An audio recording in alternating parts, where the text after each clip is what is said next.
G Srinivas, implantation audiologist. Geeta hearing speech క్లినిక్‌లో senior కన్సల్టెంట్‌గా నేను ఇక్కడ వర్క్ చేస్తున్నాను.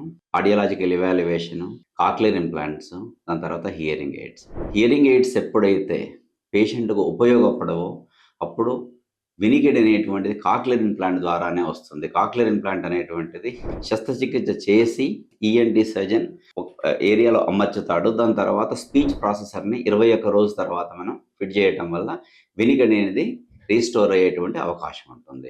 దానివల్ల ఉపయోగం ఏంటంటే నాయిసీ ఏరియాలో కూడా అతను వినగలుగుతాడు. దాని తర్వాత లోకలైజేషన్ ఎక్కడి నుంచి శబ్దం వస్తుందో తెలుసుకోగలుగుతారు. కానీ తొందరగా మనం గుర్తుపట్టడం వల్ల హియరింగ్ లాస్‌ని చిన్న పిల్లల్లో వాళ్ళకు మంచి భాష, తర్వాత మంచి స్పీచ్ వచ్చేటువంటి అవకాశం ఉంటుంది. వాళ్ళు మిగతా వాళ్ళతో పోల్చుకుంటే సరి సమానంగా ఉంటారు. తర్వాత స్కూల్‌కెళ్తారు. స్కూల్‌లో మంచి పెర్ఫార్మెన్స్ కూడా ఉండేటువంటి అవకాశం ఉంటుంది.